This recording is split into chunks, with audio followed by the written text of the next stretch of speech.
Ready? Alright. Hi everyone, I'm Josh. I'm an electrical and civil engineering major here at Cal Poly Pomona.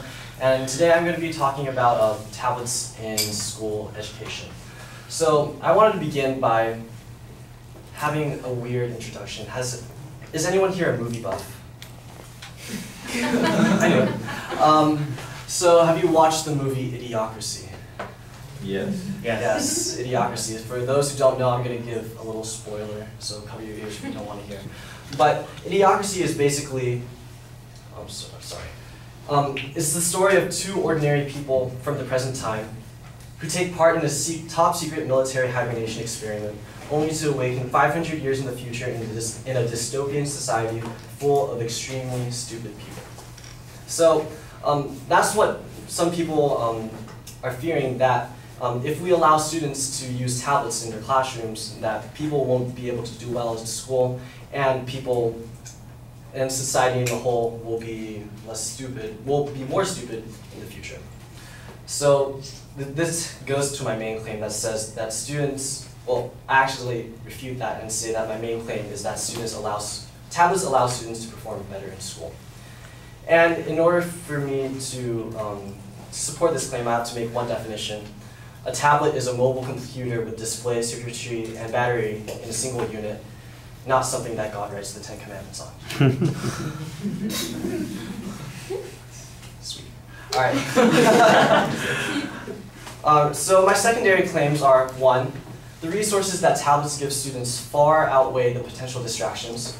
2, tablets allow students to save money. And 3, tablets allow students to perform better on standardized tests. So, number 1, the resources that tablets give students far outweigh the potential distractions.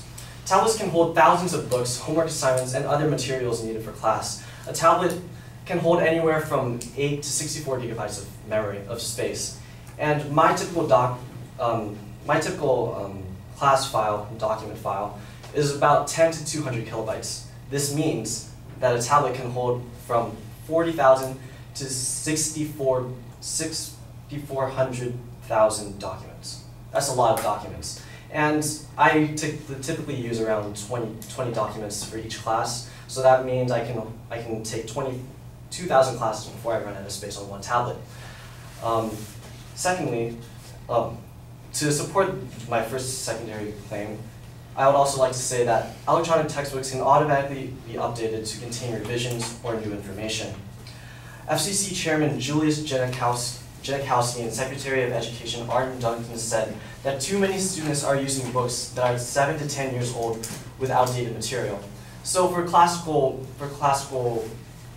subjects like math or physics, this wouldn't be much of a problem because they don't really update much.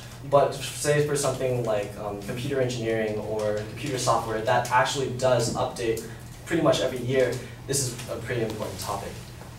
Students can be distracted but can train themselves to focus. Resources from tablets, tablets can distract people, such as, you can use apps like Facebook, Instagram. I personally use those and they distract me a little bit. But psychologist Daniel Goleman says that it's about using the devices smartly, but having the capacity to concentrate as you need to when you want to.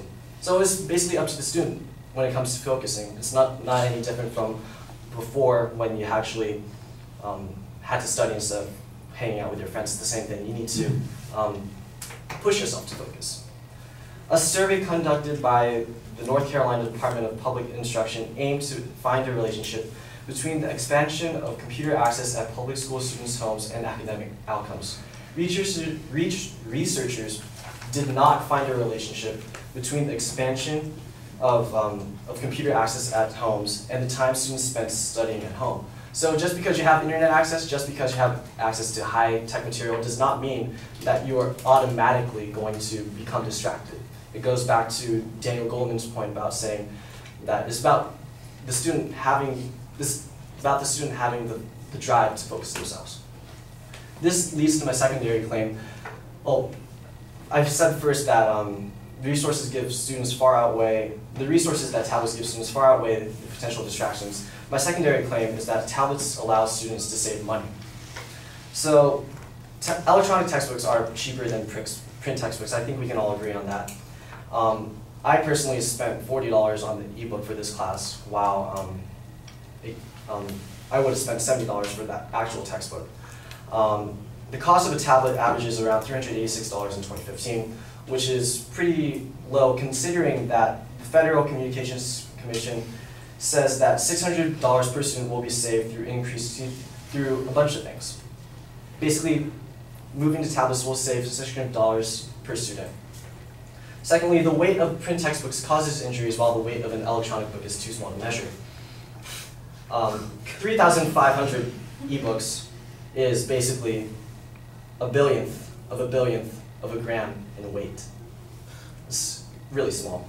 3,500 tons in real textbooks are about 2 tons. So just imagine yourself carrying 2 tons worth of books on your back. It will cause less injury, basically. Electronic submittals of tests and homework significantly lower the cost of printing and paper. I mean, a document costs nothing compared to a piece of paper, which was like 10 cents. My third secondary claim is that tablets allow students to perform better on standardized tests because students learn more material faster using tablets. According to the U.S. Department of Education and the National Training and Simulation Association, studies show that technology-based instruction can reduce the time students take to reach a learning objective by 30 to 80%. Students can download and use standardized test software, basically a digital version of a book allowed students to score 20% higher on a test, on a standardized test. And tablets contain features that are not possible using print textbooks. Students and teachers can use tablets to transfer and copy files. I mean, I distribute my files to other students all the time.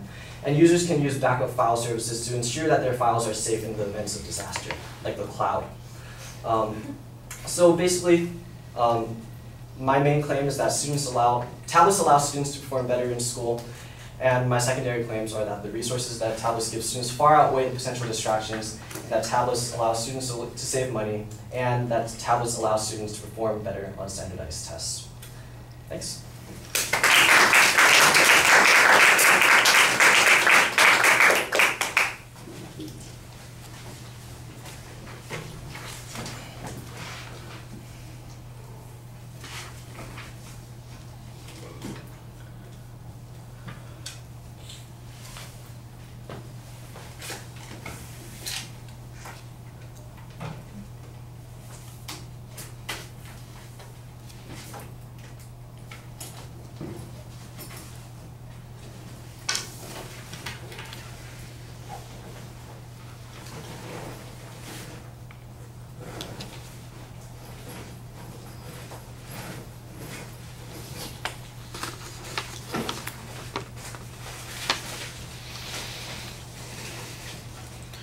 All right, well, the proposition's clearly identified. There's a good layout of the secondary structure. I'm not exactly sure what is controversial about this particular issue.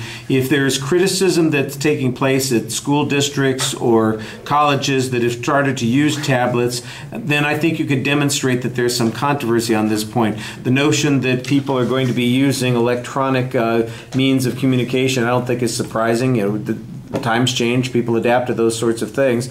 If there's resistance to it, then there's some controversy, but I don't really get any description of what that resistance would consist of. So it's a presupposition at best, and I think it's missing something in the argument here to show that there is some controversy. The signposts on the individual points are fine. You are very dependent on hypothetical examples, especially on that second point. I'm not really sure that anybody is worried about the weight of the books per se. The notion that that's a big, the truth is nobody's going to be carrying around all those books at one time.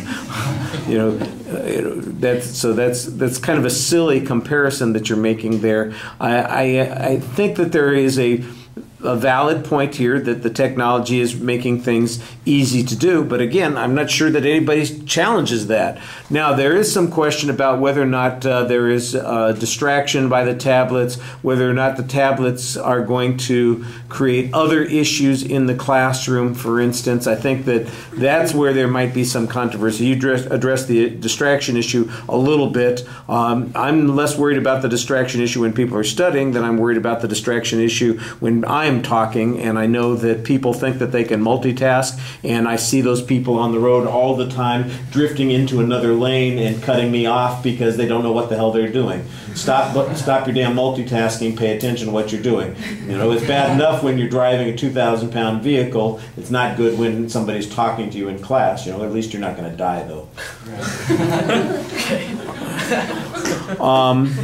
You know, I thought you had some okay, like I said, a lot of hypothetical examples. There was one study that talked about how it really did improve student performance. I think you need a little bit more on that. Cost savings. This is the big secret. It's not really much of a secret. I think textbooks are going to disappear in 5 or 10 years. You know, it's just one of those things that the textbook companies don't make any money on textbooks. It kills them. They want to be selling you a subscription to their website where you go and get they'll give you a textbook to do that. You know, that's happening now.